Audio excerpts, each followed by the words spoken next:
Sir, on some days, we need to restate the very obvious and the very basics, but let me start by doing that. Sir, we love our motherland. We love our democracy. We love our parliament. We'll do what it takes to fight for the integrity of parliament. We love the federalism which our founding fathers gave us.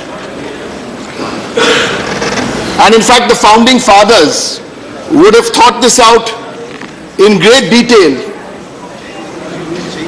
and would have led us out of colonial rule and through our independence.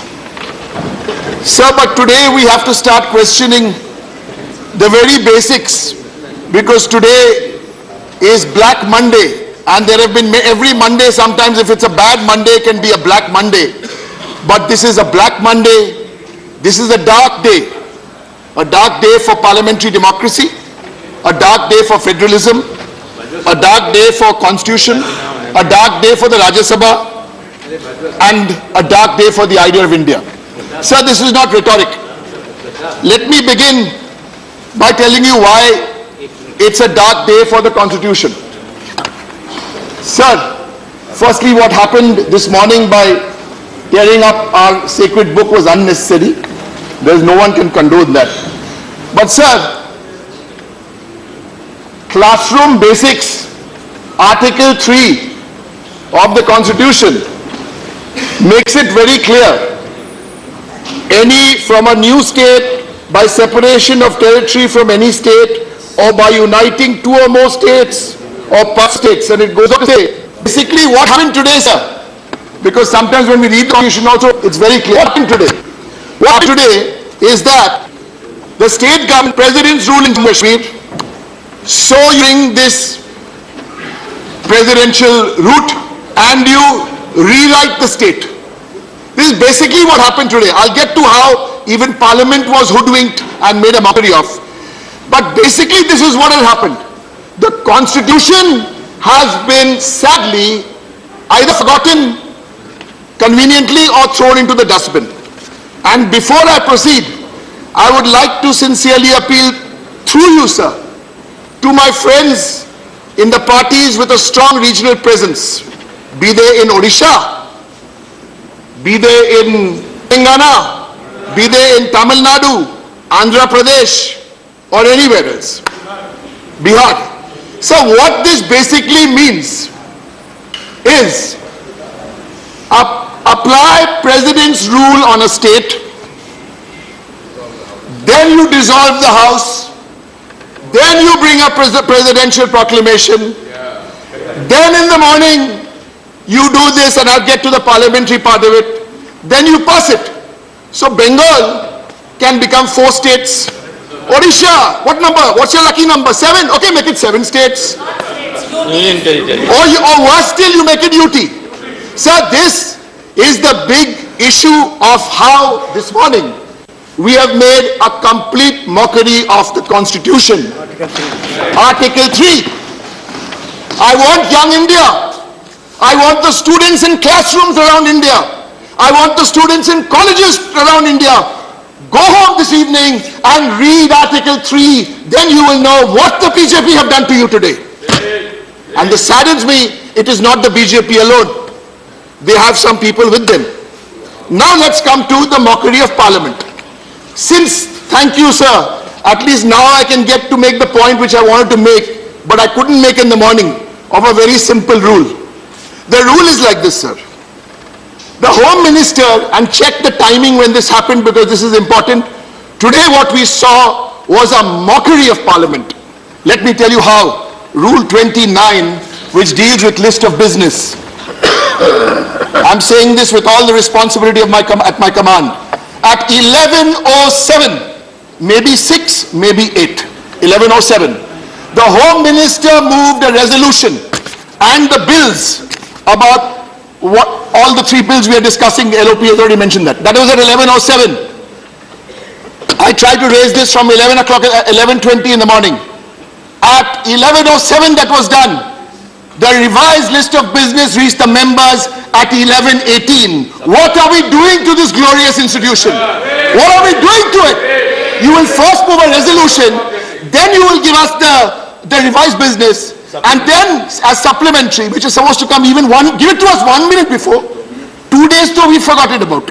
We are supposed to get everything 2 days before, but that we've forgotten about. Now we have to be ready for some crumbs they throw at us. But no sir, no crumbs. We will fight this every day in Parliament and outside. Let's talk about federalism, sir. Don't believe what Trinamool Congress says or any party says. Believe what Dr. Ambedkar said. And Dr. Ambedkar has said more than once that the heart of our constitution is federal.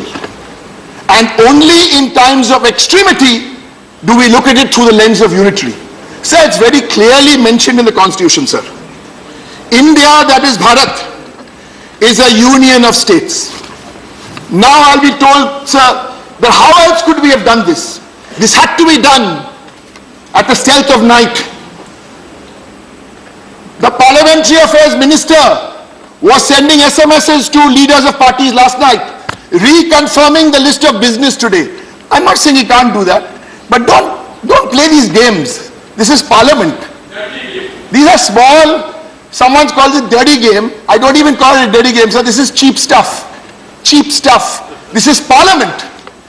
Sir, you have to make this big decision.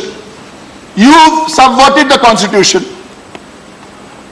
You have applied all kinds of pressure here, there, every day. One member from here will go and join you.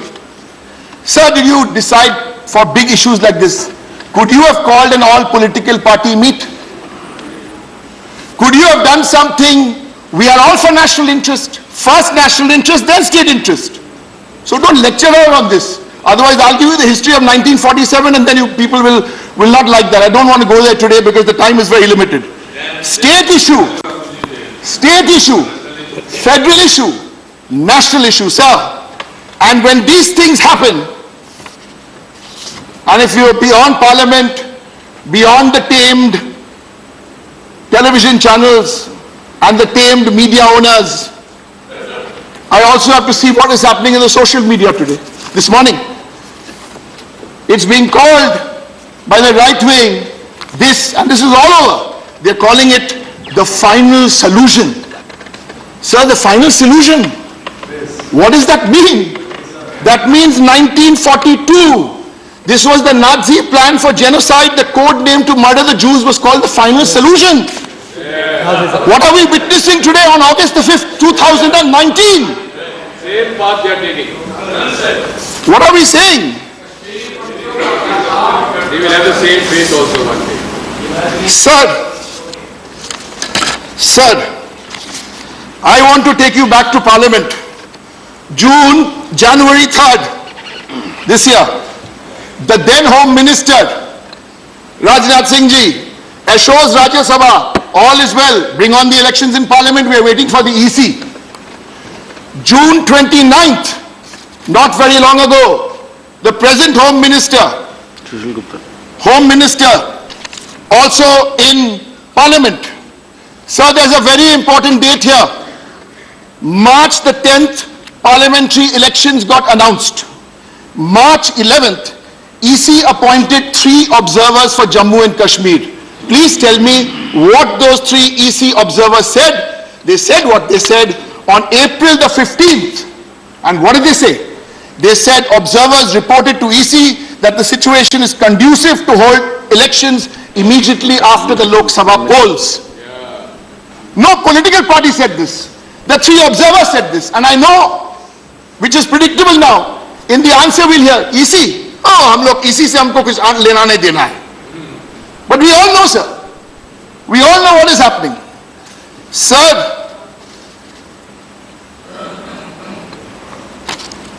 there's a lot of talk about, I'm also appealing to my other friends, I mentioned the parties. I'm also through you, sir, appealing to my 3 friends from the Aam Aadmi Party. They have dealt with the Lieutenant Governor now for a long while. For God's sake, don't get into another Lieutenant Governor. Please oppose this legislation. Sir, I'll conclude. Yes, please. by paraphrasing 3 or 4 sentences which pretty much summarizes today, beyond the legality, beyond the mockery of our parliamentary institution, beyond that, sir. I don't know whether it's anger, disappointment, or all rolled into one, but this is the truth, sir. And that's why the Trinamool stands here. It's a paraphrase, sir. First, they came for the Dalits. And I said, I'm not a Dalit, so I didn't stand up. Then, they came for the oppressed. And I said, oh, I'm not an oppressed, so I didn't stand up. Today, they came for the Kashmiris. And I said, oh, I'm not a Kashmiri, so I won't stand up. No, sir. We will stand up, because then, when they come for me, there will be no one to stand up. Thank you, sir.